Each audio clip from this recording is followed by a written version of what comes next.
The meaning of enlightenment in Aaiyyanism. In Aaiyyanism, enlightenment is not a single event or a static state of blissful detachment. It is a dynamic, eternal process of becoming, deeply tied to the nature of Brahman itself.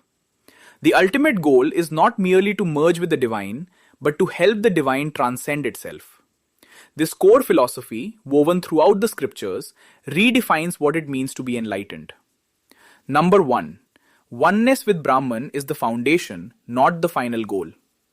The foundational belief, as stated in the basis of Aaiyyanist philosophy, is that all beings are one with Brahman. Enlightenment, therefore, begins with the conscious realization of this unity.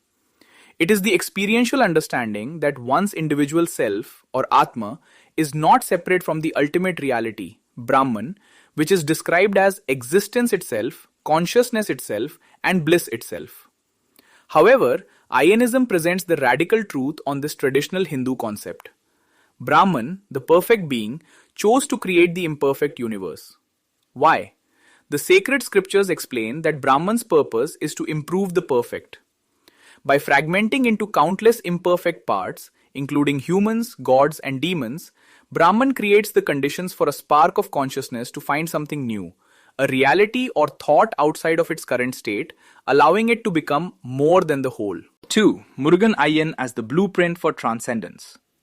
The figure of Murugan Aaiyyan is central to this understanding.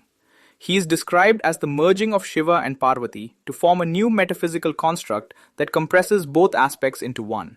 He is the holistic being, the transcendence of masculine and feminine, who surpasses them both and creates a new aspect of Brahman that did not exist in the confines of Brahman before. In this sense, Murugan Aaiyyan is the first enlightened one and the template for all spiritual seekers. He represents the very mechanism by which Brahman evolves.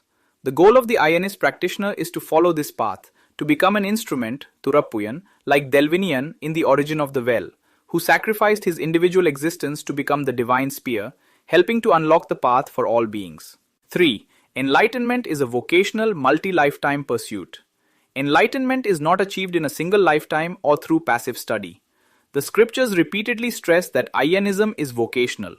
True understanding comes from practice, inscribing yantras, performing rituals, and actively communing with entities from both lokas, positive dimensions, and talas, negative dimensions, and other forms of dimensional matter. The story of Delvinian is the perfect allegory. He was not born enlightened. He was an orphan who underwent rigorous, multifaceted training. He studied under the Tantric Kalayyans, the nature-based Ardra kingdom, and finally with Murugan himself, learning combat, magic, and the mastery of time. His enlightenment was not a sudden flash of insight, but the culmination of a lifetime of dedicated practice and ultimate self-sacrifice. 4. Embracing all paths and all aspects of being. Because Brahman encompasses everything, an enlightened being must also embrace everything. This is why Aayyanism honors both the right-hand path of the gods, lokas, and the left-hand path of demons, talas. To reject the tantric path, the sacred scriptures argue, would be to reject an aspect of Brahman itself. Enlightenment, therefore, requires a holistic acceptance of all energies, both positive and negative, and the understanding that all paths, whether of the pacifist Sunya school or the warrior Seneca school, are legitimate expressions of the divine's will to grow. In summary, enlightenment in Aayyanism is the conscious realization of one's oneness with Brahman, followed by a vocational and eternal journey to help that oneness transcend itself. It is to become, like Murugan Aaiyyan and Delvinian, an active participant in the universe's grand project, to make perfection even more perfect.